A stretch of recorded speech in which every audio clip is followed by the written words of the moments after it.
Bagaimana kehidupan setan-setan jin itu? Kemudian apa saja cara mereka menggoda anak Adam? Kemudian kenapa Allah Subhanahu wa taala menciptakan iblis dan setan? Apa hikmah? Kemudian langkah-langkah mereka. Kemudian dari mana mereka diciptakan? Bagaimana kehidupan mereka? Apakah mereka sama dengan manusia? Dan begitu seterusnya nanti kita akan ulas tentang seputar kehidupan alam jin dan juga syaitan. Ma'asyiral muslimin yang dimuliakan Allah Subhanahu wa taala. Pertama, kita harus meyakini tentang wujudul jin. Jin itu ada. Kenapa saya membahas soal jin dan syaitan? Karena iblis itu bagian daripada jin, dan itu pendapat yang kuat berdasarkan firman Allah Subhanahu wa taala, kana minal jinni fa fasaqa an amri rabbih. Iblis itu bagian daripada jin yang melakukan kefasikan kepada Rabb. Berarti iblis itu bagian daripada jin. Makanya kita akan ulas kehidupan jin. Tentang keberadaan jin, Syekhul Islam Ibn Taimiyah rahimahullahu taala mengatakan, lam yukhalif ahadun min tawaifil muslimin fi wujudil jin wala fi anna Allah arsala Muhammadan sallallahu alaihi wasallam ilaihi wa hadha li anna wujudal jinni tawatarat bihi akhbarul anbiya tawaturan ma'luman bil idtirari wa ma'lumun bil idtirar annahum ahya'un uqala fa'iluna bil iradah bal ma'murun manhiyun. Syekhul Islam Ibn Taimiyah rahimahullahu taala mengatakan, tidak ada satupun kelompok dari kalangan kaum muslimin yang menyelisihi tentang keberadaan adanya jin, dan juga tidak ada yang menyelisihi bahwa Allah Subhanahu wa taala mengutus Nabi sallallahu alaihi wasallam juga untuk mereka. Jadi nabinya jin juga adalah nabinya manusia. Kemudian beliau mengatakan, wahada, dan karena inilah sesungguhnya keberadaan jin itu sesuatu yang sifatnya mutawatir, sudah tersebar, yang dihabarkan para nabi sebelumnya, bukan hanya Nabi SAW. Para nabi sebelumnya juga menghabarkan tentang keberadaan adanya jin, dan mereka adalah makhluk yang hidup, berakal, mereka melakukan sesuatu karena kehendak, dan mereka diperintah dan juga dilarang. Dari sini menunjukkan bahwa jin itu ada, walaupun tidak bisa kita rasakan keberadaannya. Maksudnya tidak bisa kita lihat, tapi kita bisa rasakan keberadaan mereka. Itu kita bisa rasakan sebagaimana kita bisa merasakan keberadaan para malaikat. Maka jin juga sama, kita bisa merasakan keberadaan mereka. Dari mana kita tahunya? Ketika kita kemudian tergerak untuk melakukan perbuatan jahat, perbuatan maksiat, maka itu tandanya bahwa siapa yang menyuruh perkara-perkara itu was-was daripada syaitan dari kalangan jin. Sama ketika kita tergerak untuk mengaji ke sini, untuk ibadah, untuk taat, itu karena dorongan para malaikat. Artinya bahwa bukan sesuatu yang kita tidak bisa melihat, bendanya tidak ada. Contoh saja kipas, kita bisa rasakan angin.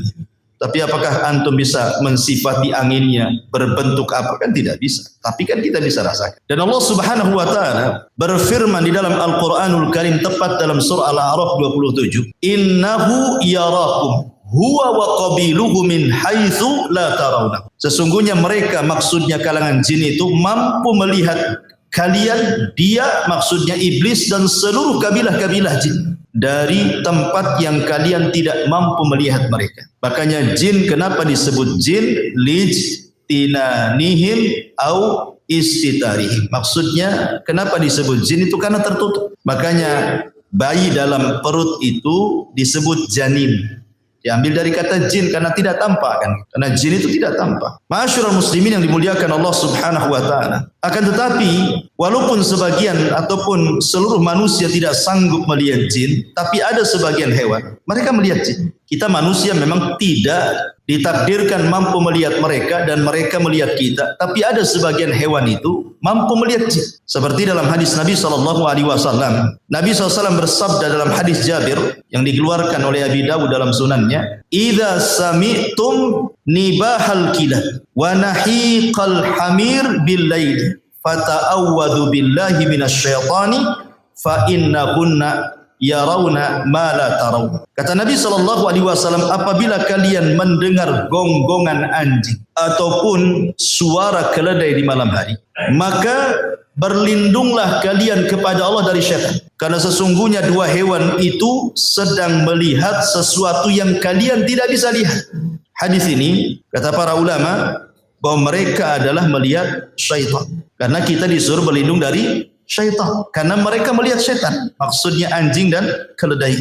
Ya. Artinya ada sebagian hewan itu yang ditakdirkan oleh Allah Subhanahu wa taala melihat mereka. Tapi kita selamanya tidak akan melihat mereka. Tapi sebagian para ulama mengatakan sebagai keadilan Allah. Ketika di dunia kita tidak bisa melihat mereka, maka di akhirat kita bisa melihat mereka. Mereka pula tak bisa melihat kita. Dibalik gitu ya. Kalau di dunia kan kita tidak bisa melihat mereka. Tapi di akhirat kita bisa melihat mereka. Itu ada sebagian ulama mengatakan seperti itu. Taib ma'asyiral muslimin yang dimuliakan Allah Azza wa Jalla. Pertanyaannya, kenapa Allah Subhanahu wa taala menciptakan jin? Maksudnya jin-jin yang jahat itu. Ya, ala ra'sihim iblis, tentu ketua gengnya adalah iblis. Kenapa Allah Subhanahu wa taala sampai menciptakan iblis? Buat apa? Ya, maka kita katakan bahwa Allah Subhanahu wa taala adalah Maha Hakim, Maha Bijaksana. Artinya seluruh perbuatannya didasari karena sebuah hikmah. Jadi Allah Subhanahu wa taala ketika menciptakan sesuatu itu tidak ada yang sia-sia, tetapi ada hikmah di balik penciptaan. Walaupun menurut kita, buat apa Allah menciptakan keburukan, menciptakan iblis? Buat apa? Nyesatin orang saja kan itu. Tapi sekali lagi bahwa Allah Subhanahu wa taala punya hikmah al-balighah yang jelas, yang kita tidak tahu. Tapi yang jelas bahwa syaitan diciptakan oleh Allah Subhanahu wa taala, iblis dan keturunannya atau kabilah-kabilahnya jin-jin yang jahat itu diciptakan oleh Allah Subhanahu wa taala memang ditakdirkan untuk menyesatkan umat manusia. Di antaranya adalah, tapi antum perlu tahu bahwa ketika iblis itu maksiat kepada Allah Subhanahu wa taala, bukan berarti Allah Subhanahu wa taala menciptakan iblis itu kurang ajar. Sengaja diciptakan untuk kurang ajar kepada Allah, tidak. Kenapa demikian? Karena iblis itu punya ikhtiar sama dengan manusia. Dia punya kehendak sama dengan manusia, bisa membedakan mana hak mana batil. Tetapi dia malah memilih kesesatan dan meninggalkan petunjuk. Dari mana kita tahu? Dari firman Allah Subhanahu wa taala surah Al-Anfal, surah 20 ataupun ayat ke-20, Allah mengatakan, "Wa idz zayyana lahumus syaitanu a'malahum wa qala la ghaliba lakumul yawma minan nas wa inni jarul lakum falamma tara'atil fi'atani naqasa ala akibaihi wa qala." Di sini syahidnya, "Inni bari'um minkum inni ara ma la tarawna inni akhafullah wallahu syadidul iqab." Dan ketika syaitan menghiasi kepada mereka orang-orang kafir jahiliyah itu tentang amal-amal mereka. Maksudnya syaitan itu mengkompori, menjadi provokator supaya orang-orang kafir Quraisy itu berperang melawannya. Kemudian syaitan menjanjikan, la ghaliba lakumul yaum, kalian tidak mungkin kalah dalam peperangan ini, kalian pasti menang. Ya. Wa inni jarul lakum, tenang, aku tolong kalian. Karena ketika itu iblis menjelma seseorang yang sudah tua, Syekhun Najd, ikut dalam rapat itu. Ya. Kemudian dia memberikan janji kepada orang-orang kafir Quraisy akan menolong dengan membawa pasukan kan gitu. Ketika betul-betul dua pasukan itu sudah berjumpa, pasukan orang-orang Quraisy dan juga pasukan Nabi dan para sahabatnya, nampak akan kalah ke orang-orang Quraisy. Ketika nampak akan kalah, apa yang terjadi? Kabur iblis. Kemudian mengatakan, "Inni bari'um minkum," aku berlepas diri dari kalian. "Inni ara ma la tarun," aku tahu apa yang kalian tidak tahu. "Inni akhafullah," aku takut kepada Allah. Iblis saja takut kepada Allah kan gitu. Kenapa demikian? Wallahu syadidul iqab, karena dia tahu Allah itu kalau mengadab pasti dengan adab yang keras. Iblis tahu. Artinya tersesatnya iblis itu bukan karena Allah menciptakan iblis untuk sesat, tidak. Sesatnya iblis itu karena kehendak dia. Sama dengan manusia kan. Manusia sesat itu karena kehendaknya. Karena Allah Subhanahu wa taala sudah membuat dua jalan kan. Wa hadainahu najdain. Kami jadikan dua jalan, ini jalan ke surga, ini jalan ke neraka. Iblis pula milih jalan ke neraka. Berarti bukan karena kehendak Allah. Bukan Allah sengaja menciptakan iblis untuk sesat gitu. Jadi kesesatan iblis itu karena ikhtiar dia. Ya. Ma'asyiral muslimin yang dimuliakan Allah Subhanahu wa taala. Dan di antara hikmahnya yang disebutkan para ulama. Kenapa Allah Subhanahu wa taala menciptakan iblis, jin, syaitan dan yang semacamnya? Pertama, idharu qudratillahi azza wa jalla. Allah ingin menampakkan kuasanya. Allah ingin menampakkan kekuasaannya kepada makhluk. Di mana Allah Subhanahu wa taala sanggup menciptakan malaikat dari cahaya. Allah sanggup menciptakan Adam dari tanah, dan Allah pun sanggup menciptakan jin, syaitan dari api. Artinya ini kekuasaan Allah. Allah hendak menampakkan kekuasaannya bahwa Allah bisa menciptakan sekehendak yang tidak bisa dilakukan siapa. Kemudian yang kedua, al-fitnatu lil bashar. Di antara hikmahnya adalah memang Allah ciptakan jin dan atas kehendaknya kemudian dia tersesat, Allah sengaja untuk menjadikan fitnah bagi manusia. Karena dengan adanya syaitan dan dia menjadi fitnah bagi manusia, maka disinilah nampak Allah Subhanahu wa taala hendak menguji mereka. Apakah manusia itu jujur? Apakah mereka tidak jujur dalam keimanan? Maka harus diuji kan.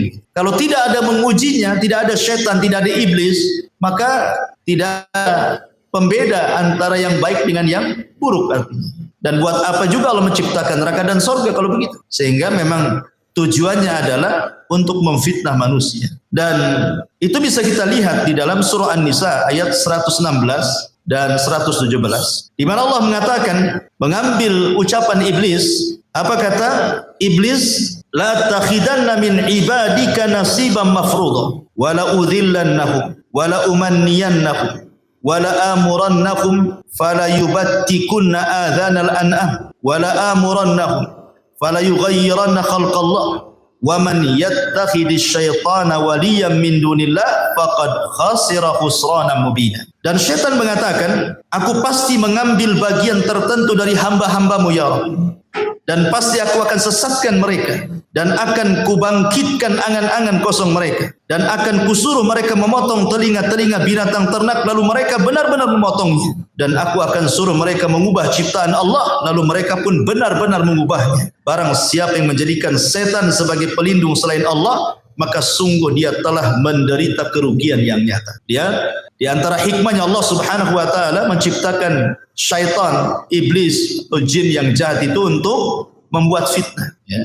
Apa saja bentuk fitnahnya nanti akan sebutkan. Kemudian yang ketiga, tahqiqus sifatil ilahiyah, untuk mewujudkan sifat ketuhanan, di mana di antara nama dan sifat Allah Subhanahu wa taala adalah Al-Ghafur. Allah itu zat yang maha pengampun. Karena di antara sifat Allah Subhanahu wa taala adalah Al-Ghafur. Tentu sifat ini bukan hanya sekedar melekat kepada Allah saja, tapi juga harus ada kenyataannya, ya. Harus ada yang berbuat salah kemudian bertobat. Maka terjadilah sifat Allah atau nama Allah Al-Ghafur, mengampuni. Lah kalau tidak diciptakan syaitan, macam mana manusia akan salah? Ya kan? Manusia tidak akan bersalah kan itu. Tidak ada syaitan, tidak mengganggunya. Makanya kemudian ini juga salah satu disebutkan para ulama supaya terciptanya, terwujudnya sifat Allah dan namanya yang disebut dengan Al-Ghafur. Kemudian juga yang keempat, ad-dunya daru ikhtibaril insan. Bahwa dunia ini memang tempat ujian bagi manusia. Jadi Allah Subhanahu wa taala menciptakan manusia, kemudian menempatkan manusia di bumi, kemudian menjadikan mereka khalifah di bumi. Akhirnya Allah Subhanahu wa taala berikan nikmat yang banyak kepada manusia yang kalau kita hitung nikmatnya itu tidak mungkin kita hitung.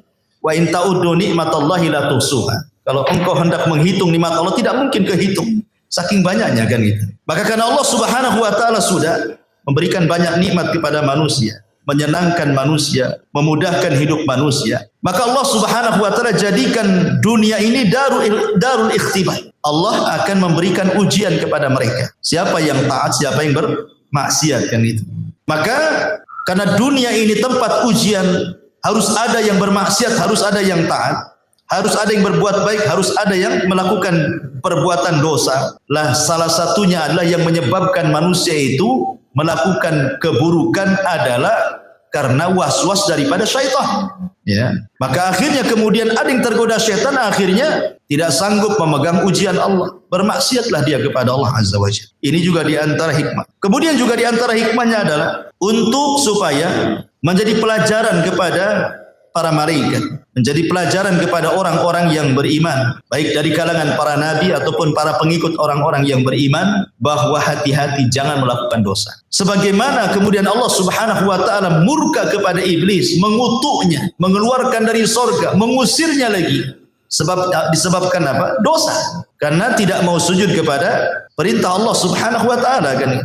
Ketika Allah mengatakan usjudu li Adam fasajadu illa iblis, gitu ya. Ketika Allah mengatakan sujudlah kalian kepada Adam, semua malaikat sujud kecuali iblis. Aba wastakbara wa kana minal kafir. Sombong, enggan, termasuk hamba Allah yang kafir. Maka ini juga supaya para malaikat tahu dan tertanam sifat takut dalam diri-diri para malaikat ataupun para nabi ataupun orang-orang yang beriman, jangan seperti mereka. Sebab kalau seandainya seperti mereka, maka Allah pun akan murka sebagaimana Allah murka kepada mereka, kepada para jin yang jahat ya, terutama kepada iblis pembesarnya.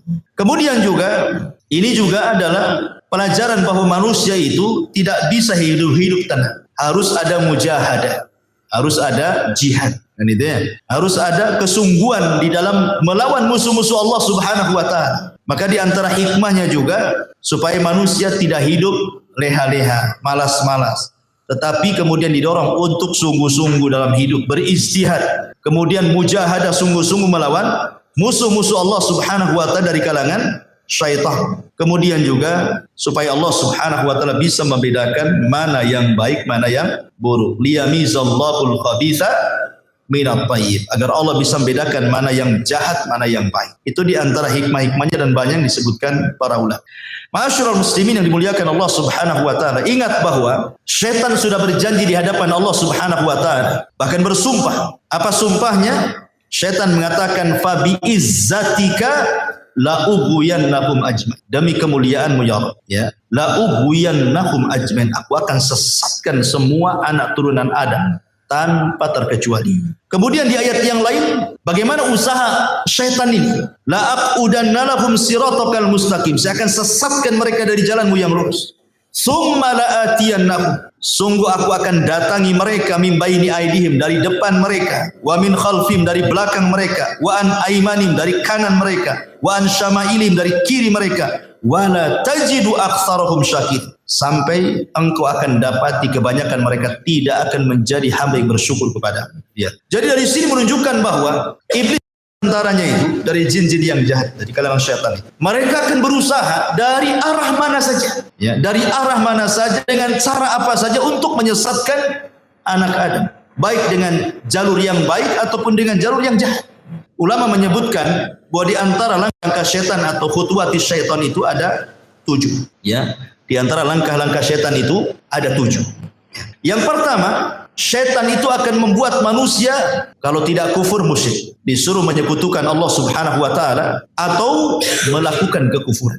Makanya kemudian dalam surah Yasin 60 Allah mengatakan, alam ahad ilaikum ya bani Adam alla ta'budu syaitan innahu lakum aduwwum mubin. Bukankah aku sudah mengikat perjanjian kepada kalian wahai anak Adam, jangan sembah syaitan karena dia musuh kalian yang nyata. Allah sudah mewanti-wanti kan? Jangan sembah syaitan. Karena memang syaitan itu berusaha supaya manusia menyembah dia. Makanya kemudian Nabi Ibrahim alaihi salatu wassalam mengatakan kepada ayahnya, ya abati la ta'budi syaitan. Wahai ayahku, jangan sembah syaitan. Karena tujuan syaitan itu bagaimana manusia menyembahnya. Ya, melakukan kesyirikan dan kekufuran. Tapi kalau tidak berhasil, tauhidnya kuat, ya, maka syaitan akan masuk ke langkah kedua. Bagaimana orang itu dibuat melakukan bid'ah, ya. Bagaimana orang itu menyelisihi Nabi, menyelisihi sunnah-sunnah, menyelisih petunjuk-petunjuknya. Akhirnya kemudian disesatkan dari jalan Nabi SAW. Maka mereka berusaha untuk mengacau manusia supaya jauh dari petunjuk Nabi.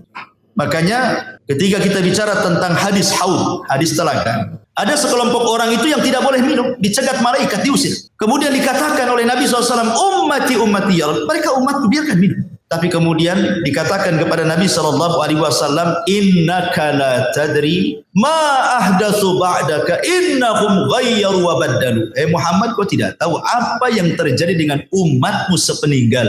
Mereka merubah-rubah syariat, mereka jauh dari petunjuk, mereka tersesat. Ya, dan itu adalah langkah syaitan.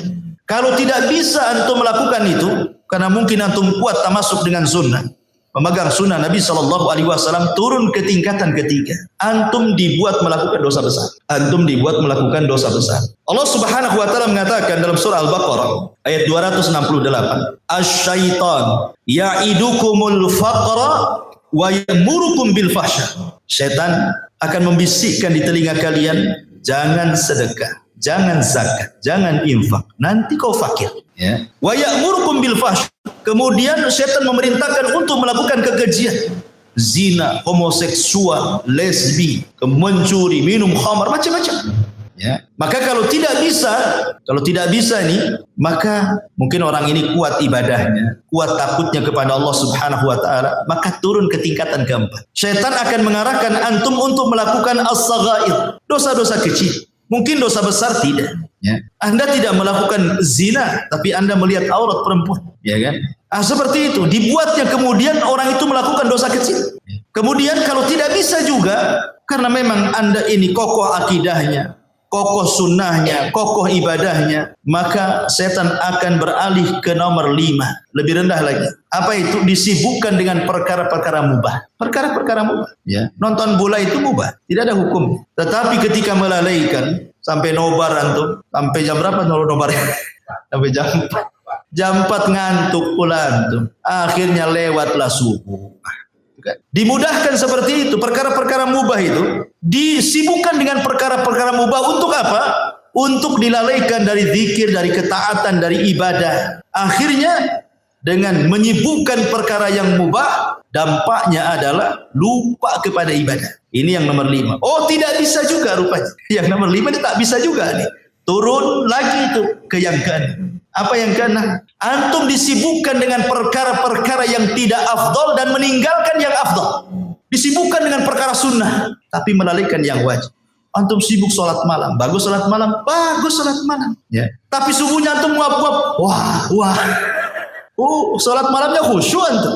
Masya Allah, Al-Baqarah antum baca. Ya. Khusyuk sholat malamnya, subuhnya pula kelihap-kelihap nggak jelas. Itu namanya mengambil sesuatu yang mafdul, meninggalkan yang afdol namanya. Yang tidak afdol, yang sunnah antum kerjakan dengan khusyuk, dengan luar biasa. Yang jelas-jelas wajib pula akhirnya antum lalaikan. Ya. Oh, ini tak bisa juga nih.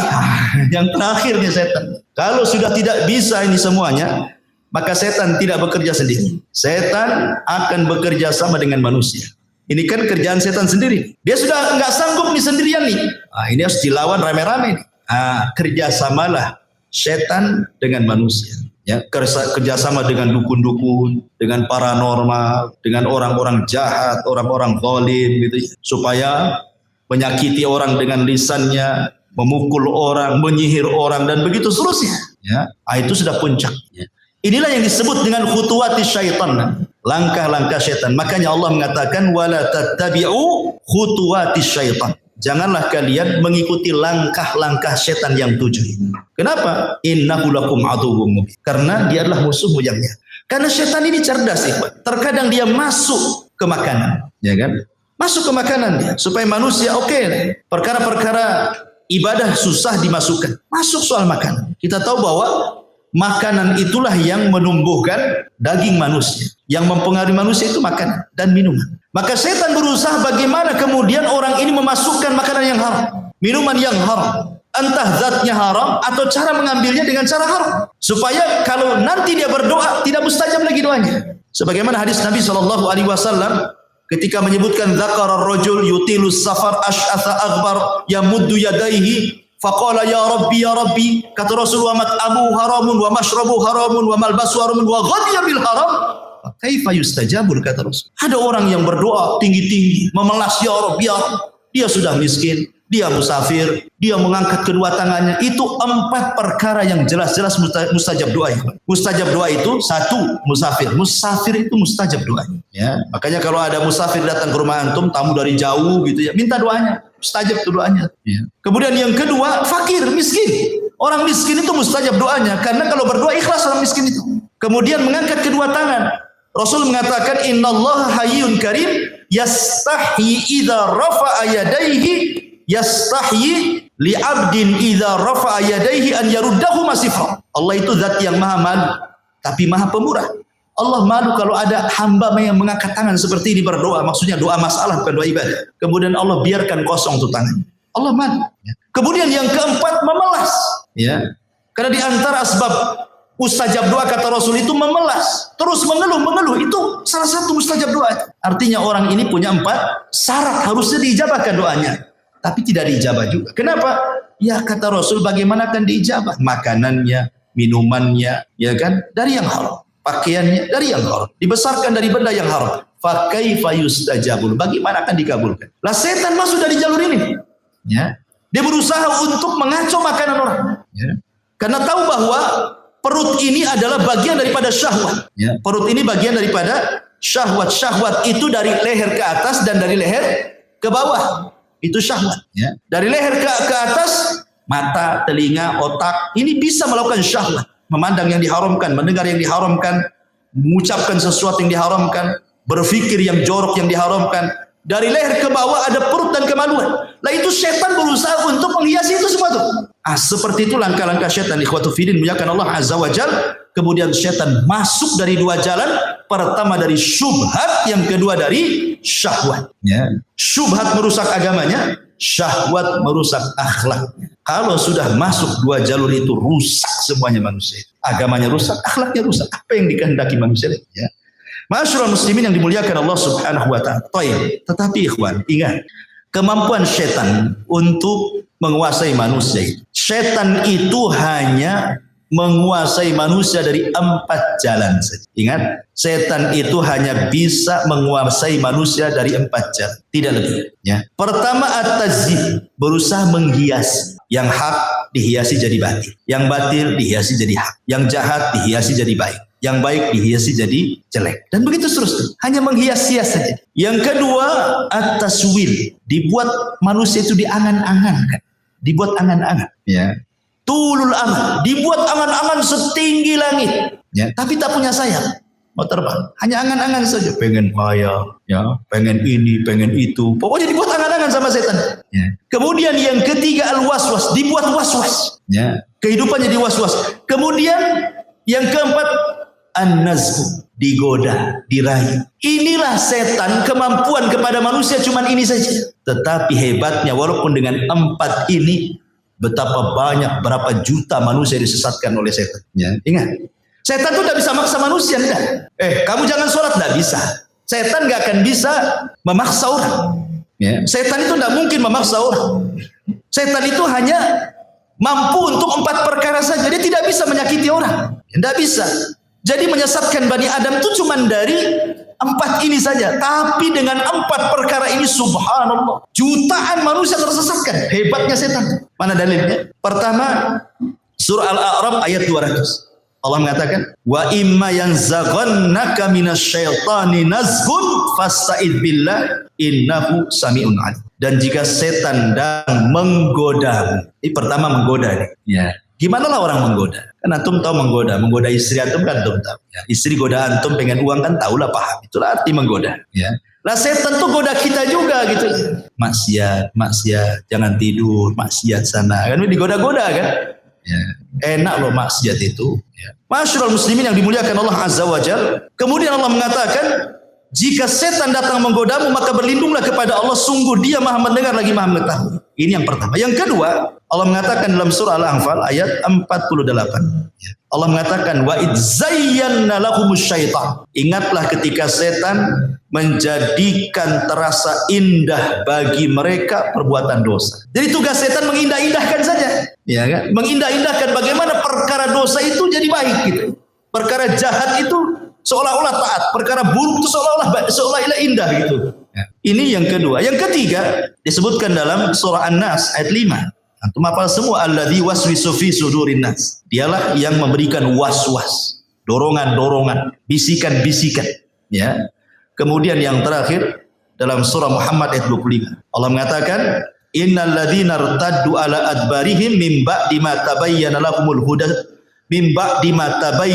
lahumul huda asyaitanu sawwala lahum wa amla lahum. Apa katanya? Sesungguhnya orang-orang yang berbalik kepada kekafiran setelah petunjuk itu, jelas bagi mereka setanlah yang telah merayu mereka dan memanjangkan angan-angan mereka. Ya, jadi setan itu, saya ulangi, dari 4 cara itu menyesatkan orang itu. Pertama menghiasi, yang kedua membuat angan-angan, yang ketiga membuat was-was, yang ketiga menggoda-goda. Tapi dengan 4 cara ini, betapa banyak kemudian kemaksiatan yang terjadi. Pembunuhan, perzinahan, minum khamr, ya kan? Kejahatan, penghinaan, cacian, makian, merendahkan, ghibah, namimah, macam-macam dosa keluar tuh, ya kan?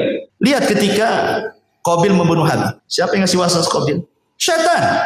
Bil, tengoklah tuh cewek yang akan kau nikahi. Tengok pula kembaranmu cantik. Mana akan begitu? Tengoknya kembarannya lebih cantik. Tengok kembaran Habil kok tak cantik. Tak mau saya. Kan gitu ya. Dia digoda.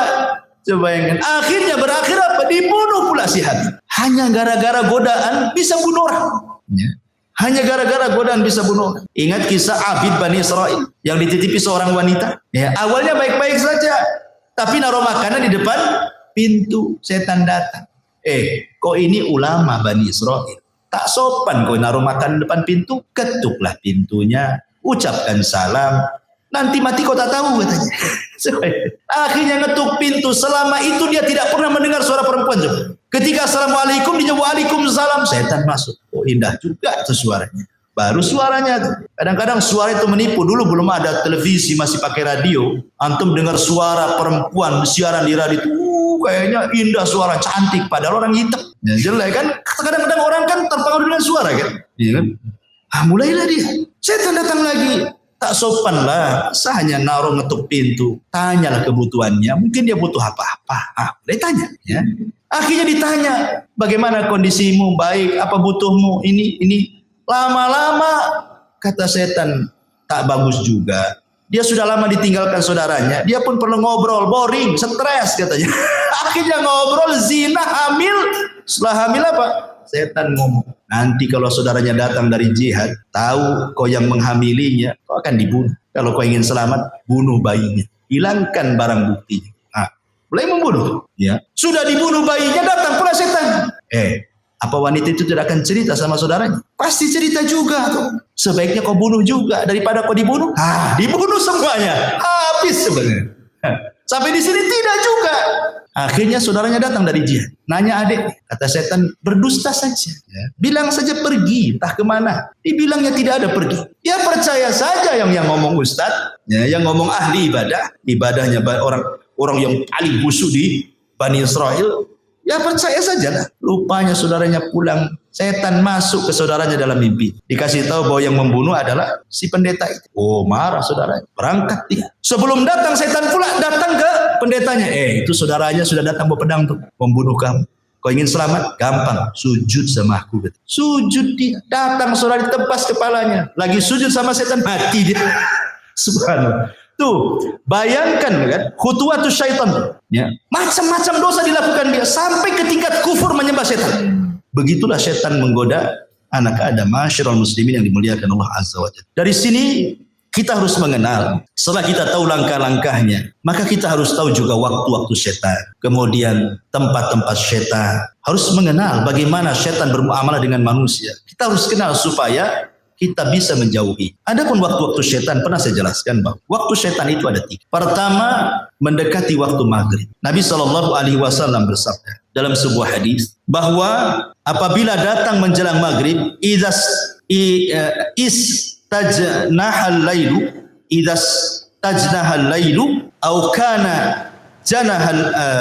au kana janhul laili faquffu sibyanakum fa inna syaitan tantashiru hina idzin. Kata Rasul, apabila mendekati waktu maghrib, ya, menjelang terbenamnya matahari, kata Nabi SAW, tahan anak-anak kalian, jangan main di luar rumah, masukkan ke rumah, kunci jendela, kunci pintu. Itu setan lagi menyebar di mana-mana. Ya, setan lagi banyak di mana-mana. Kenapa? Dikhawatirkan setan akan masuk ke anak-anak kita. Ya, bisa saja kemudian kesurupan dan begitu seterusnya kan itu. Makanya waktu ini jangan sampai kemudian mengeluarkan anak-anaknya. Ini namanya waktu setan. Ini satu. Yang kedua, waktu setan itu ba'da isya sampai sepertiga malam, panjang waktunya. Ba'da isya sampai sepertiga malam akhir. Ini waktu setan. Makanya Nabi SAW yaqra'un nauma qablaha wal hadits ba'daha. Rasul memakruhkan tidur setelah maghrib. Nggak boleh tidur setelah maghrib itu karena ke isya cepat. Ya, nanti bablas maghribnya kan, isyanya ya. Kemudian Rasul memakruhkan bicara setelah isya, kecuali ada manfaatnya, entah manfaat dunia atau manfaat akhirat seperti ngaji seperti ini. Tapi kalau tidak ada manfaat dunia dan akhirat, apa sih manfaatnya? Hanya ngobrol, nongkrong gitu, tidak jelas gitu ya. Maka setan akan talang bermain-main tuh dengan orang. Dibuatnya orang kuliner malam-malam, berangkat jam 8, pulang jam 12, sampai jam 12 tidak langsung tidur juga. Baru tidur ketika malaikat turun pulang pun tidur. Bukan di sepertiga malam akhir. Jadi orang itu dilalaikan jangan sampai bangun di sepertiga malam akhir, dan kalau bisa jangan sampai subuh bangun. Itu waktu setan. Ya. Makanya kenapa setan itu di malam hari dia sengaja bawa 3 ikatan. Kemudian datang kepada setiap orang yang tidur, diikat tengkunya 3 kali ikatan. Diikat sama setan tengku kita ini. Kemudian kalau sudah dekat-dekat subuh, maka setan akan membisikkan di telinganya, nim naumatan tawilah, tidur, malam masih panjang, padahal udah mau subuh tuh. Itu lagunya tuh. Tidur, malam masih panjang katanya kan. Coba bayangkan, ya senang aja dia tidur kan. Makanya kata Nabi SAW, kalau dia terbangun, wa dzakarallah, langsung dia membaca, alhamdulillahilladzi ahyana ba'dama amatana wa ilaihin nusyur, 1 ikatan hilang. Kalau dia berwudu, 2 ikatan hilang. Kalau dia sholat, hilanglah semua ikatan sehingga dia menjadi jiwanya baik dan menjadi nasyid, rajin. Ya. Rajin itu artinya tidak jadi pemalas. Ya. Ini yang kedua. Yang ketiga, waktu setan itu menjelang zuhur, kubalai zuhur, ya sekitar jam 11, setengah 11 sampai jam 12 lah gitu ya. Itu namanya waktu setan. Dari situlah Nabi SAW mengatakan apa? Kilu fa inna syaitana la yakin. Tidurlah siang karena setan tidak pernah tidur siang.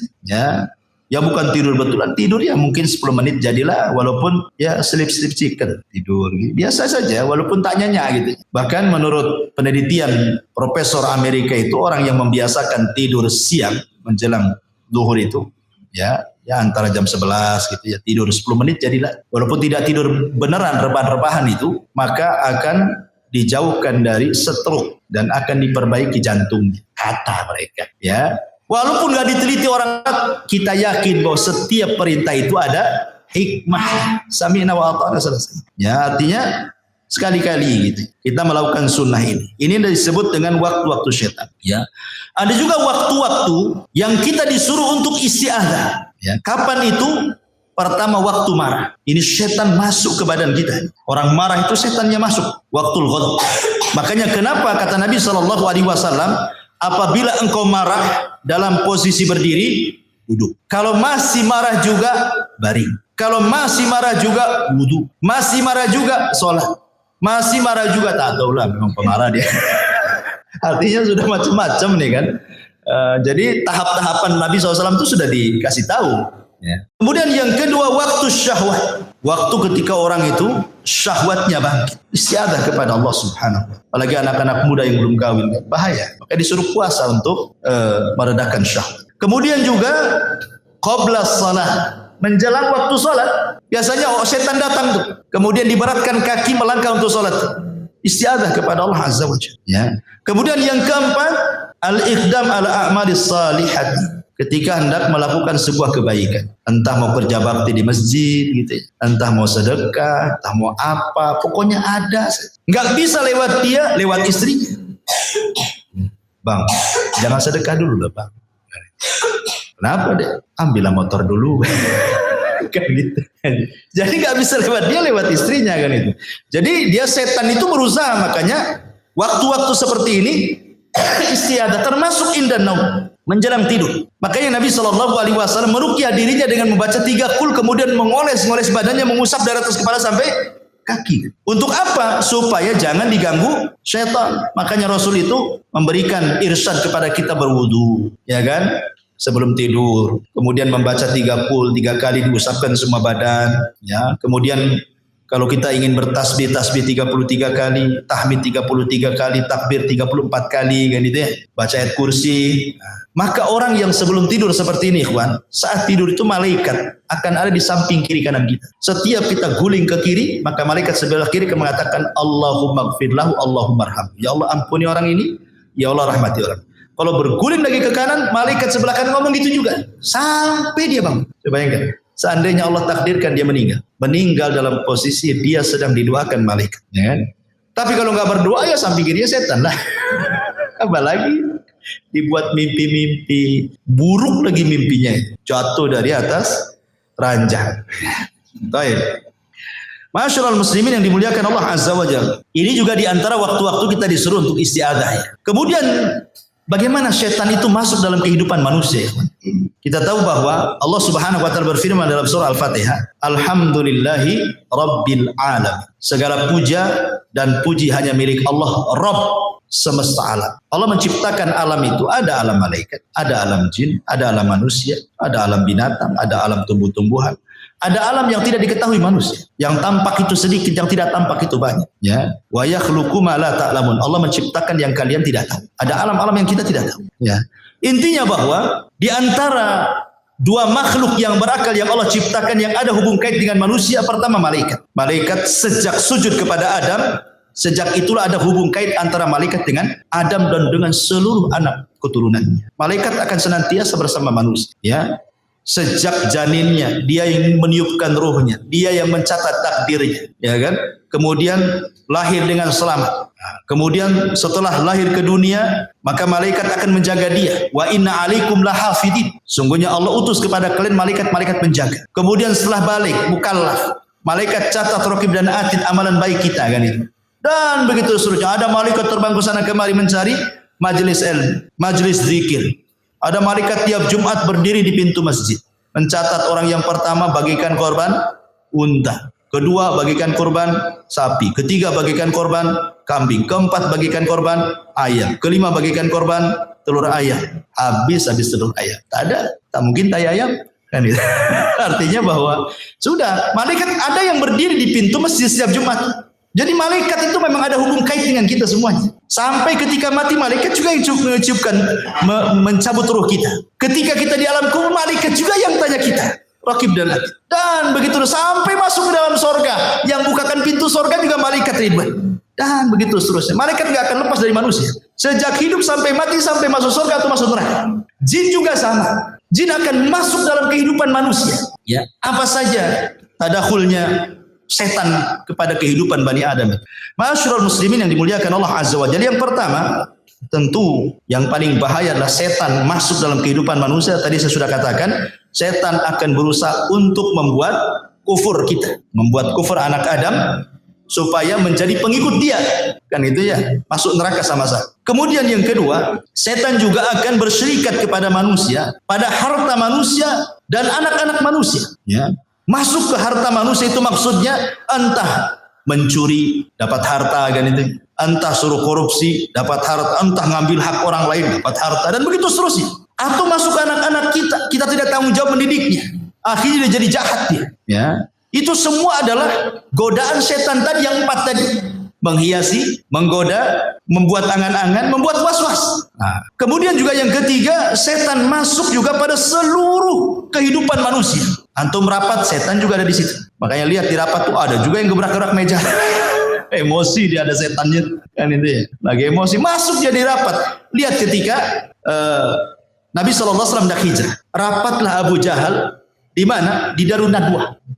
Untuk apa? Mensiasati menangkap Nabi. Berujung dengan membunuh Nabi. Itu siasatnya. Sehingga Allah mengatakan, wa idh yamkuru bikal ladzina kafaru liyuthbituka aw yaqtuluka aw yukhrijuk. Ketika setan membuat makar kepada manusia untuk memenjarakan Nabi, untuk membunuh Nabi, untuk mengusir Nabi. Jadi orang itu rapat. Abu Jahal dan ketua-tua kabilah rapat di Darun Nadwah. Datang setan menjelma manusia, ikut rapat pula di situ. Coba bayangkan kalau rapat setan pula pesertanya. Kira-kira gimana rapat? Kacau ya. Jadi manusia itu masuk ke rapat-rapat manusia itu. Ya. Jadi semua perkara-perkara manusia akan masuk di situ. Dan itu disebutkan dalam sebuah hadis Nabi SAW, inna syaitana yahduru ahadakum inda kulli syai'in min sya'ni. Setan akan masuk kepada salah seorang di antara kalian dalam seluruh perkara kehidupannya dia. Sampai kepada makanan. Antum makan ya, makan. Tiba-tiba kemudian ada, anggaplah nasi jatuh. Ya. Setan masuk, jangan diambil, jangan diambil. Ya. Disuruh apa? Mubadzir. Dan Allah mengatakan, innal mubadzirina kanu ikhwana syaitan. Orang-orang yang membadirkan itu termasuk teman-teman setan. Makanya kata Nabi SAW, "Idza saqatat min ahadikum luqmah falyumithu," kata Rasul. Kalau antum lagi makan, tiba-tiba ada satu nasi jatuh, kata Rasul, ambil, makan. Suruh diambil sama Nabi. Jangan tabdzir. Ya kan? Kenapa demikian? Karena Rasul mengatakan, "Tsumma liyakulha wala yada'aha lisyaiton." Makan yang jatuh itu jangan tinggalkan untuk setan. Rasul mengatakan jangan tinggalkan untuk setan. Berarti ada setan nunggu-nunggu jatuh tuh. Antum enggak tahu saja kan? Jadi setan tuh nunggu-nunggu depan antum tuh, kapan jatuh. Nah, kalau jatuh jangan diambil. Gitu maksudnya.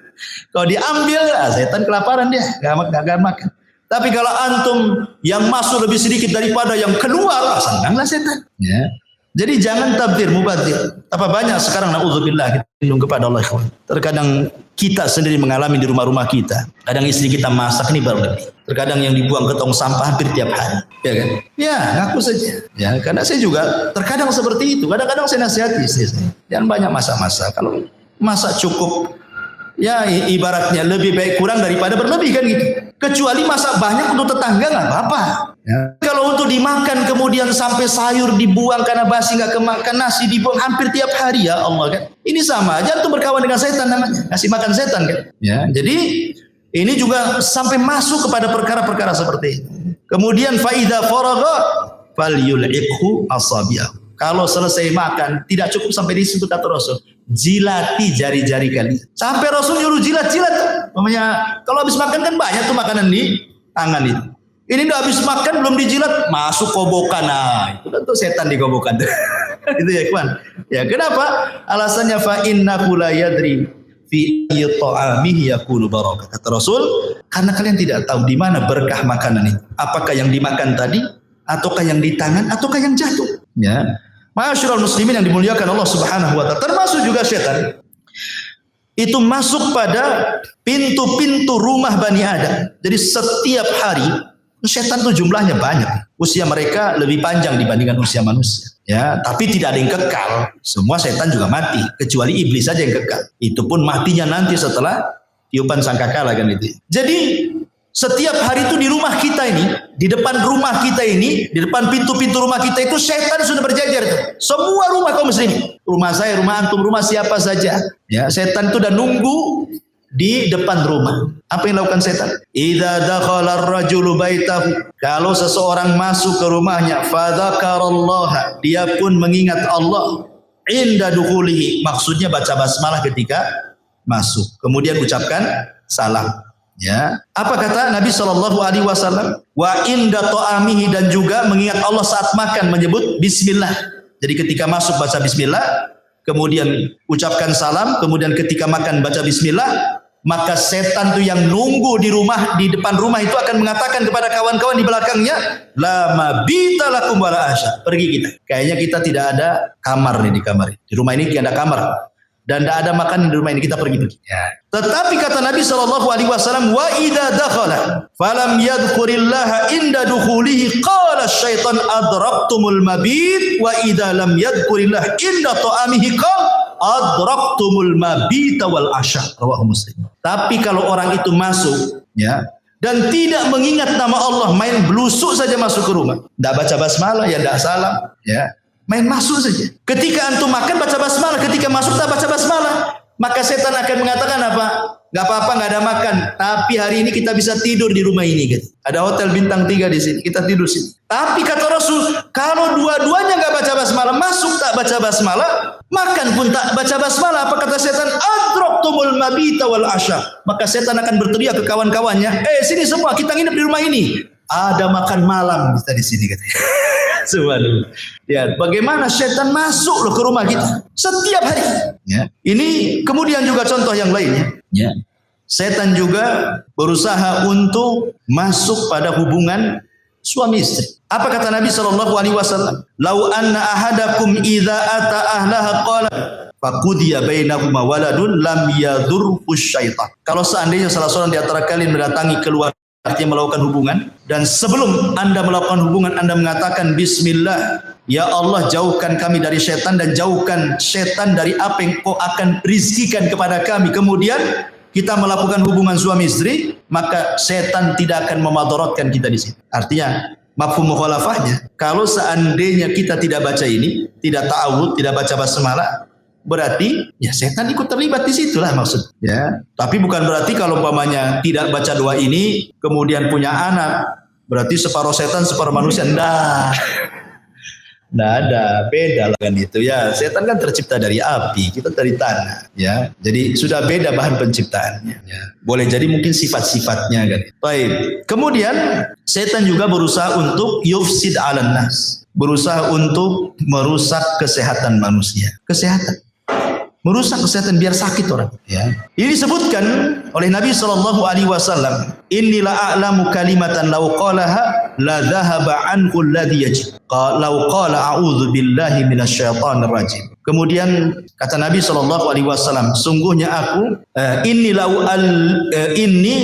a'lamu, sungguh aku mengetahui satu kalimat, law qalaha, kalau seseorang mengatakannya, la dhahaba anhu alladhi yajid, maka akan menghilangkan apapun yang ada dalam hatinya dari kemarahan, kedengkian dan begitu seterusnya. Lau qala a'udzu billahi minasyaitonir rajim. Ketika dia mengucapkan a'udzu billahi minasyaitonir rajim. Karena kita tahu bahwa marah itu adalah salah satu yang menyebabkan penyakit kan.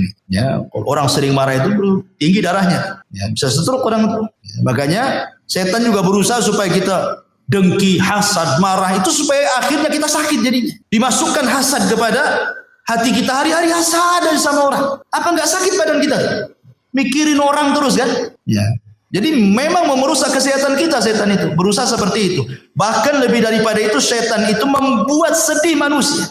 Makanya doa yang sudah saya ajarkan dulu, ketika Nabi SAW mengajarkan doa kepada Abu Umamah ketika berada di masjid karena sebuah hutang yang melilitnya kan. Kata Rasul, Abu Umamah ngapain kok pagi-pagi? Bukan waktu sholat, kok duduk di sini sendirian lagi? Ada apa dengan kamu?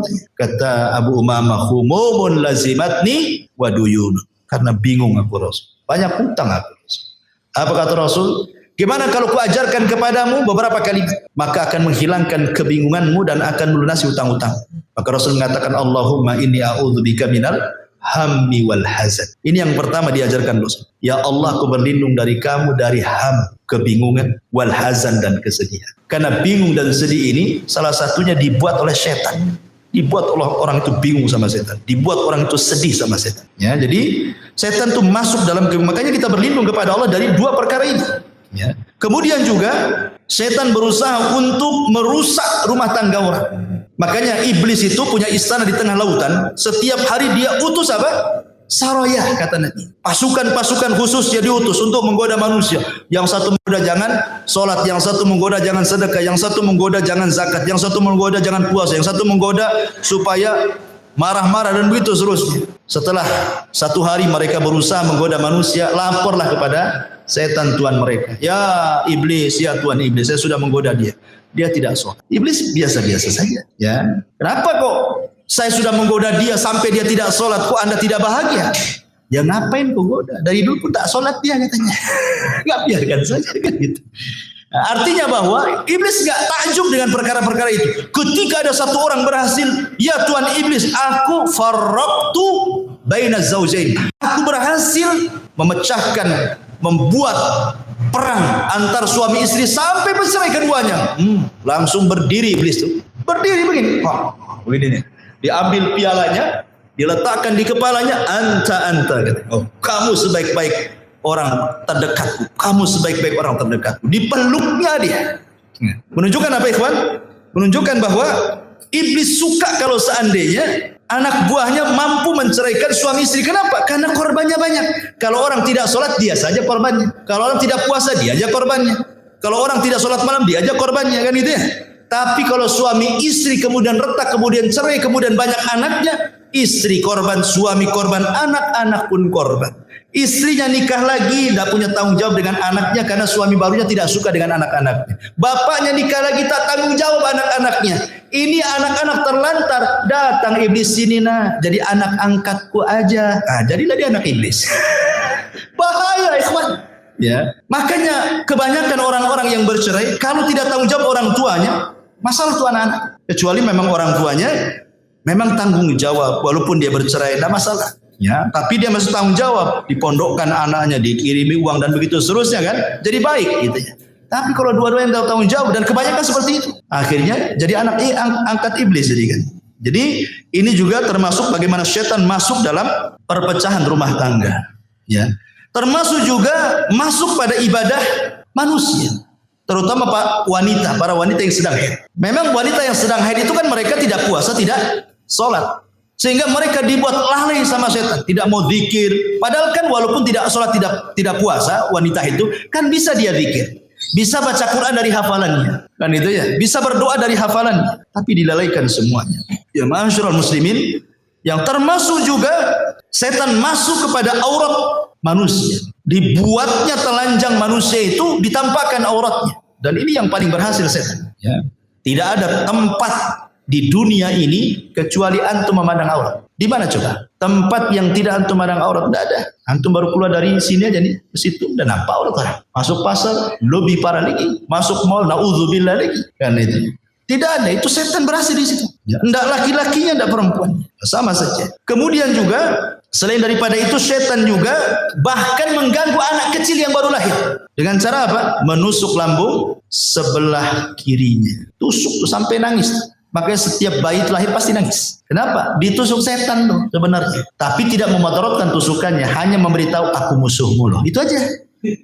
Jadi udah dikasih tahu tuh sama setan itu. Kecil-kecil aja lahir udah dikasih tahu dia musuhnya. Makanya ditusuk sama dia.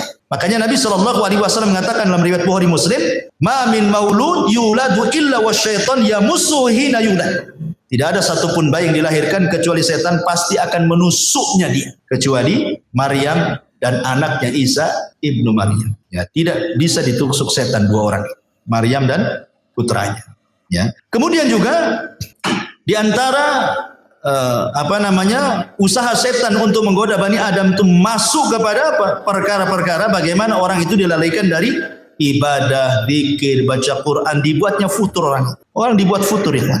Kemudian dihiasi dengan dunia karena sibuk kerjalah, sibuk ini, sibuk itu dan yang lain, akhirnya lupa ibadah, lupa sholat, lupa ngaji, lupa segalanya. Intinya bahwa setan itu sekali lagi sebagaimana firman Allah yang sudah saya sebutkan di atas tadi, dia akan datang dari belakang, dari depan, dari samping kiri, dari samping kanan, atas, bawah, sehingga orang tidak bisa bergerak. Dan setan itu, jin-jin itu kan diberikan usia panjang, sehingga mereka biasa menghadapi orang-orang sebelumnya yang cerdas-cerdas. Ya tentu kan sebagaimana levelnya. Ya setan yang dikirim ke ustaz kan beda dengan setan ke antum gitu kan. Setan yang dikirim ke ulama, ke syekh, ya mungkin lebih hebat lagi kan gitu ya. Jadi dengan level-levelnya. Karena kehidupan setan pun sama dengan kehidupan manusia. Tapi ma'asyiral muslimin yang dimuliakan Allah Subhanahu wa taala. Sedikit kita menjelaskan tentang gambaran jin dan syaitan ini. Kita tahu bahwa jin dan syaitan tercipta dari api, ujungnya lah api. Allah mengatakan dalam surah Al-Hijr 27, "Wal janna khalaqnahu min qablu min naris sam." Dan kami telah ciptakan jin sebelum Adam dari api yang sangat panas. Dan juga Allah mengatakan dalam surah Ar-Rahman 15, "Wa khalaqal jan mim marijim min nar." Dan dia menciptakan jin dari nyala api. Dan juga Nabi SAW mengatakan, "Khuliqatil malaikatu min nur wa khuliqal jan mim marijim min nar." Malaikat diciptakan dari cahaya, jin diciptakan dari nyala api. Dan jin diciptakan lebih dulu dibandingkan manusia. Dan malaikat diciptakan lebih dulu dibandingkan jin. Malaikat dulu diciptakan, kemudian jin, kemudian manusia. Adapun bentuk atau sebutan-sebutan jin dalam bahasa sebagaimana disebutkan oleh Al-Imam Ibnu Abdul Bar dan yang lainnya, al-jinnu inda ahlil kalam wa ahlil ilmi bil lisan yanziluna ala maratibah. Jadi jin itu menurut ahli kalam dan para ulama bahasa, mereka membagi jin itu menjadi beberapa bagian, ya. Faida zakaru al-wahida minal jin khalisan kanu jinni. Fa in aradu annahu mimman yaskunu ma'an nas qalu amir wal jam'u ummah. Wa in kana mimman ya'ridu lisibyan qalu arwah. Fa in khabutha wa ta'arrama fa huwa syaitan. Fa in zada ala dzalik fa huwa marid. Fa in zada ala dzalik wa qawi amruhu qalu ifrit. Jadi jin itu kalau jin murni maka disebut jin. Memang jin murni dia, ya. Dia tidak macam-macam, ya. Dia tidak ganggu, ya. Jin muslim lah gitu ya. Enggak ganggu dia. Ya jin-jin gitu saja, ya. Kemudian yang kedua, kalau yang tinggal bersama manusia yang di rumah-rumah antum tuh, setiap rumah ada jin, ya. Maka disebut amir atau jamannya ammar atau ummar, ya. Kemudian yang ketiga, jin yang mengganggu anak kecil. Itu disebut arwah. Kan ada anak kecil itu, bi, kok ada apa ya di situ? Nah, ya, anak-anak kecil kan kadang-kadang ngomong begitu kan. Itu bukan punya indera keenam, bukan indigo, bukan orang sakti itu. Kan ada tuh orang dibilang anak saya sakti karena melihat setan, melihat jin. Bukan indigo, itu orang kena kerasukan jin itu. Di ruqyah anak kayak gitu. Nah, itu yang ganggu-ganggu anak-anak kita itu disebut arwah. Kadang-kadang dia nunjuk ke gelap. Kok napa itu? Kita nengok tak ada apa-apa. Anak kecil ini ngomong ada di situ. Yang lambe-lambe dia katanya. Nah, itu disebut arwah, ya kan? Kemudian yang keempat, yang jahat dan sering mengganggu itu disebut setan. Nah, kalau jin yang jahat disebut setan. Ya.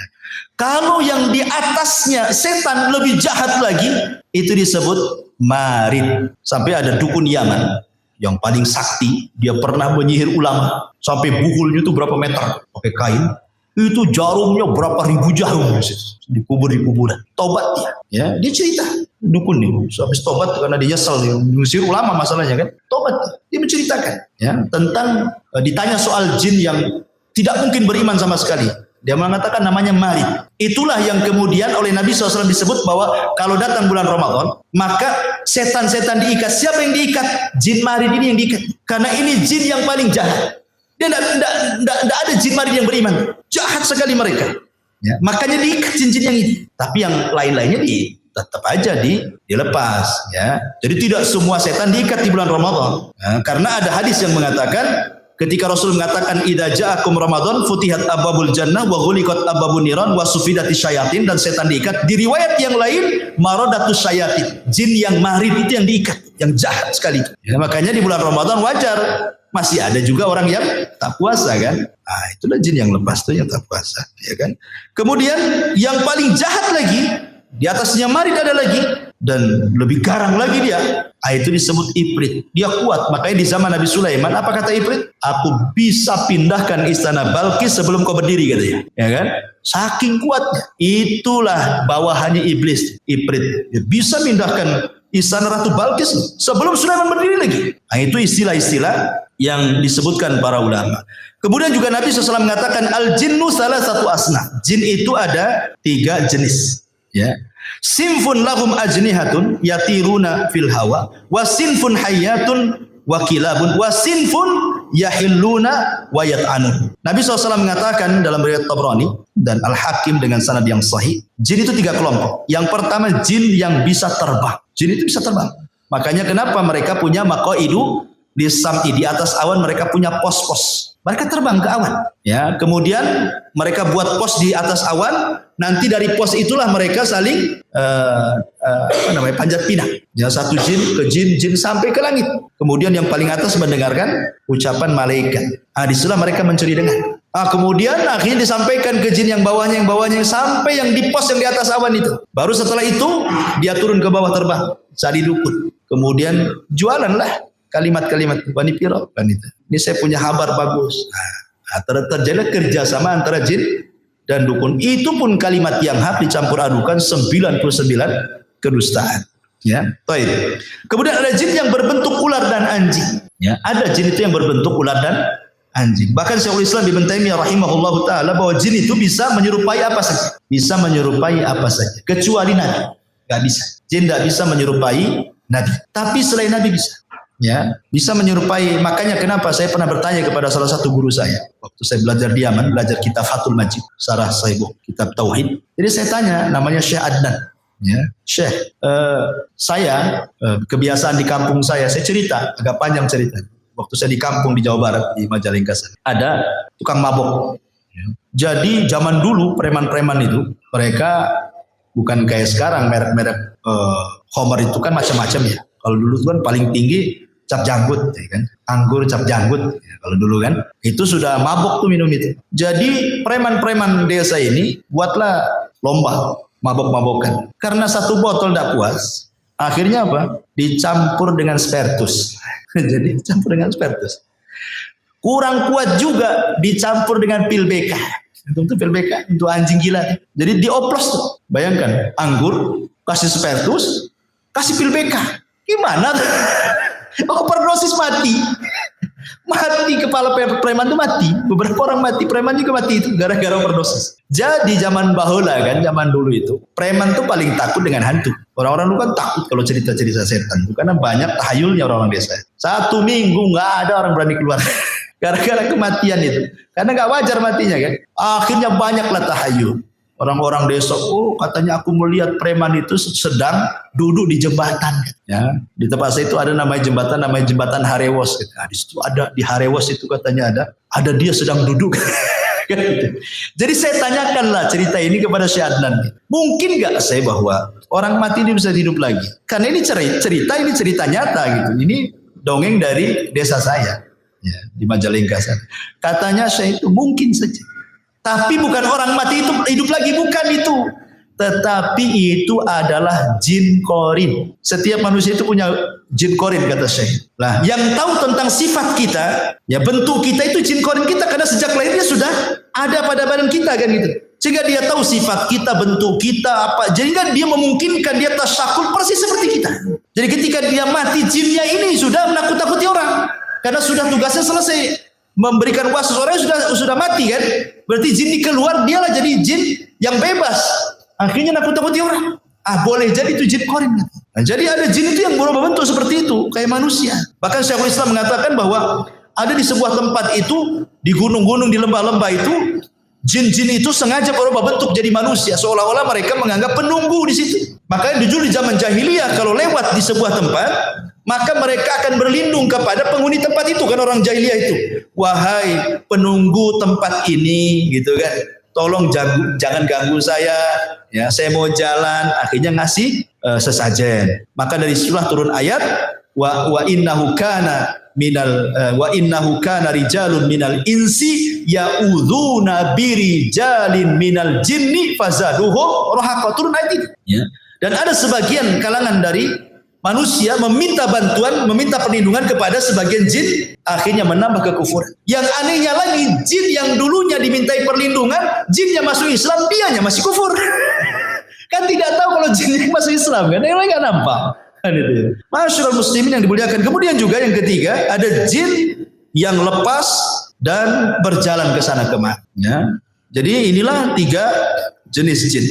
Baik, kalau ada yang bertanya, bagaimana jin itu akan diazab oleh Allah Subhanahu wa taala dengan api sementara dia tercipta dari api? Jin masuk neraka, dihisab oleh Allah sama dengan manusia. Kalau dia masuk neraka dicipta dari api, tentu dia tidak akan terbakar, ya. Maka ini dijawab oleh Asy-Syaikh atau Al-Imam Ibnu Aqil dalam kitabnya Al-Funun, bahwa jin itu tetap merasakan azab, merasakan sakit kalau dibakar dengan api, sebagaimana manusia juga kalau ditumbuk tanah juga sakit. Karena maksudnya jin tercipta dari api itu asal penciptaannya sama dengan Adam, asal penciptaan dari manusia, tapi anak turunannya tidak dari tanah, ya dari ibu bapak. Makanya kalau antum ambil pisau, antum kemudian iris tangan antum, yang keluar kan bukan pasir, bukan tanah, ya darah kan begitu. Berarti bukan lagi tanah. Jadi hanya Adam saja. Sebagaimana juga dari kalangan jin itu yang diciptakan cuman bukan iblis, ya di atasnya iblis lagi. Ya apa Sumiyah itu siapa namanya, kata Imam Nukatsir itu dalam Bidawaniyah. Ya iblis ini kan ceritanya panjang. Dalam cerita Israiliyat disebutkan, ini cerita Israiliyat, tidak ada Quran, tidak ada di dalam sunnah. Jadi ketika jin itu merusak di bumi, ya maka malaikat diturunkan untuk memenjarakan orang-orang jin-jin yang jahat. Kalau tidak mau tobat, mereka akan dibunuh, dipenjarakan, dibuang. Sehingga kemudian anak pembesar jin itu, bayinya diambil oleh malaikat, dibawa ke langit, dibesarkan di langit. Jadilah kemudian dia jin yang soleh karena hidup bersama para malaikat. Akhirnya dia kemudian bejat karena tidak mau sujud, jadilah dia iblis. Nah, gitu ya. Wallahu a'lam, itu kan cerita Israeliat. Tapi yang jelas bahwa itu asal penciptaannya saja dari api, anak turunannya bukan api. Jadi kalau dibakar dengan api ya tetap sakit. Buktinya adalah Nabi SAW pernah diganggu ifrit dalam sholatnya. Dicekiknya ifrit itu sama Nabi, ludahnya keluar terasa dingin. Kenapa nggak terbakar tangan Nabi? Bukankah katanya dia tercipta dari api? Berarti kan sudah bukan api lagi. Yang kedua, riwayat bahwa Nabi SAW pernah mau didatangkan syihab minan nar. Jadi jin ini membawa kayu bakar yang ada apinya dan hendak membakar wajah Nabi. Dan kalau memang dia tercipta dari api, ngapain bawa kayu bakar, bawa api? Tangannya aja disentuhkan gitu, kan terbakar dia, ya kan? Tunjukkan bahwa dia bukan lagi dari api kan itu. Itu kan bapak moyangnya aja yang dari api, turunannya ya dari bapak ibunya jin lah kan gitu. Karena jin juga nikah sama dengan kita. Jin itu loh kurang lebih kehidupannya dengan manusia. Ada RT, ada RW, ada lurah, ada kecamatan, ada pemilunya juga. Ada partainya juga. Bermadhab juga, ada Syafi'i, Maliki, Hambali, Dhahiri. Ada Syiah juga, ada Mut'ah juga mungkin mereka. Ya, apa mereka berorganisasi Anda tahu? Apakah mereka ikut organisasi apa gitu? Wallahu alam. Tapi yang jelas kehidupan mereka sama dengan manusia, kurang lebih sih. Ya, tidak kurang, tidak lebih. Baik, kemudian jin mukallafun. Jin mukallaf, artinya mukallaf itu sama dengan manusia juga, disuruh sholat, puasa, zakat, haji. Persis. Quran yang kita baca itu juga Quran yang dibaca mereka. Ya, hadis yang kita baca itu pun hadis yang dibaca mereka. Karena nabi mereka dari manusia. Ya, jadi jin itu kebanyakan belajar agama kepada manusia.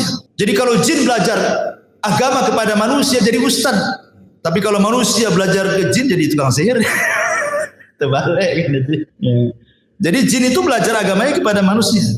Karena nabinya juga manusia. Wa inna minna salihuna wa inna minna salihuna wa minna duna dzalik kunna taraika qidada. Di antara kami ada yang soleh, ada yang tidak soleh, kami bertingkat-tingkat.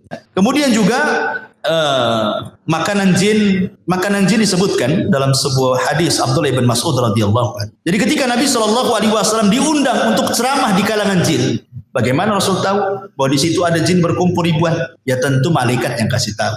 Rasul kan tidak melihat jin, ya. Malaikat ngomong, kamu ke sana, itu ditunggu oleh bangsa jin, ceramahlah kau di sana kan itu.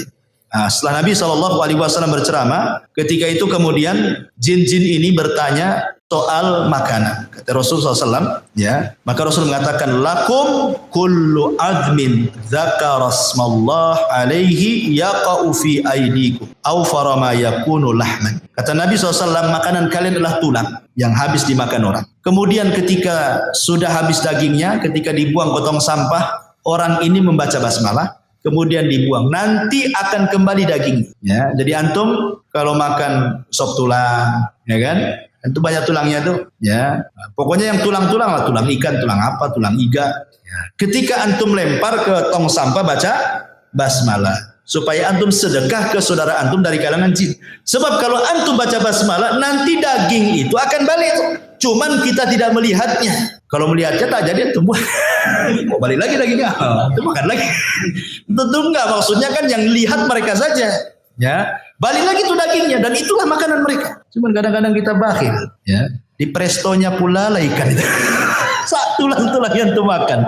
Tak ada sedekah-sedekahnya sama jin gitu ya. Jadi kata Nabi tulang, makanya ketika Nabi SAW melarang tidak boleh istijmar, memerintahkan istijmar jangan batu, kata Rasul jauhi tulang dan kotoran. Ya, karena itu makanan jin, kata Nabi SAW kan itu. Kemudian juga setiap makanan yang tidak disebut nama Allah yang saya katakan, antum makan apa saja antum tak baca basmalah, jin ikut. Ya, jadi setiap makanan yang tidak disebut nama Allah Subhanahu wa taala, dan tentu ada makanan lain yang kita tidak tahu. Ya. Adapun tempat-tempat jin disebutkan dalam beberapa riwayat. Yang pertama, tempat syaitan atau tempat jin adalah pasar. Pasar itu tempat syaitan, tempat jin jahat. Nabi SAW mengatakan la takunanna in istata'ta awwala ma yadkhulu suq wala akhira man yakhruju minha fa innaha ma'raqatu syaitan wa biha yansibu rayatahu, kata Rasul. Jangan, kalau bisa lah, jangan menjadi orang yang pertama masuk pasar dan jangan menjadi orang yang terakhir keluar pasar, kata Rasul. Jangan yang pertama kali engkau masuk pasar, jangan pula yang terakhir masuk keluar pasar. Kenapa? Karena pasar itu tempat perangnya setan. Disitulah setan menancapkan bendera perangnya, genderang perangnya. Ayo perang dengan saya. Makanya tidak ada maksiat di luar pasar kecuali ada semua dalam pasar. Sebutkan maksiat di luar pasar apa yang tidak ada? Ada semua. Syirik banyak yang taruh tangkal-tangkal di warung-warung. Kan itu ya. Apalagi orang maki-maki di pasar, orang sumpah palsu, wallahi semua di pasar itu. Orang yang nipu, orang yang ngurangi takaran, timbangan, meteran, semua ada di pasar. Ya, makanya itu tempat setan. Makanya ada doa orang masuk pasar itu, berdoa. Ya. Kemudian yang kedua, tempat setan adalah kamar mandi hammam. Makanya kita disuruh berdoa, Allahumma inni a'udzubika minal khubthi wal khaba'is. Aku berlindung dari setan laki-laki dan perempuan karena itu memang tempat jin, syaitan. Ya. Kemudian yang ketiga, hadis Abi Hurairah, "Shallu fi marabidil ghanam wa la tusallu fi a'tanil ibil." Salatlah di kandang kambing, jangan salat di kandang unta. Maksudnya kandang unta itu tempat unta istirahat. Karena unta itu paling cemburu kalau tempatnya di tempat orang. Kalau kambing antum di situ nggak akan cemburu, kambing cuek-cuek aja. Kalau antum sholat di situ diterjang sama tempat dia langsung dikejar antum. Karena ada tabiat setan ya unta itu. Makanya kalau makan daging unta wudu. Kalau makan daging kambing tidak wudu gitu ya. Maksudnya tidak batal wudunya. Kemudian juga hadis yang ketiga, kata Imam Ibnu Taimiyah rahimahullah, al-amakinul lati yunha 'anis salati fiha ka'atanil ibil wal hammami wa hiya al-ma' wasyaitan. Wa kadzalika ma yusafiru ilaihi ba'dun nas minal magharati wa nahwihi minal jibali qasirin li ta'dim tilkal buqati bisyami wa misra wal jazirati wal khurasan wa ghairiha. Wa kullu mawdi'in tu'addimuhu an-nas ghairal masajid wa masyairil hajj fa innahu ma'wa syaitan. Ya, kata Ibnu Taimiyah, tempat-tempat yang diagungkan manusia, yang tidak ada perintah untuk mengagungkannya, maka di situ tempat setan. Ya. Pokoknya kalau ada tempat-tempat diagungkan manusia, pada Allah tidak memerintahkan untuk mengagungkannya, kata Ibnu Taimiyah, di situlah tempat setan. Ya. Ya macam-macam, tak kuburan atau tempat keramat gitu ya, gua-gua tertentu, bukit-bukit, kawah-kawah dan yang lainnya, maka kata Ibnu Taimiyah itu tempat setan. Kemudian hadis Abu Qatadah, hadis Qatadah dari Abdullah ibn Sarjis radhiyallahu an, Nabi SAW mengatakan naha an yubala fil hujri. Rasul melarang tidak boleh kencing di lubang. Ya, lah itu kalau toilet itu kloset ada lubangnya.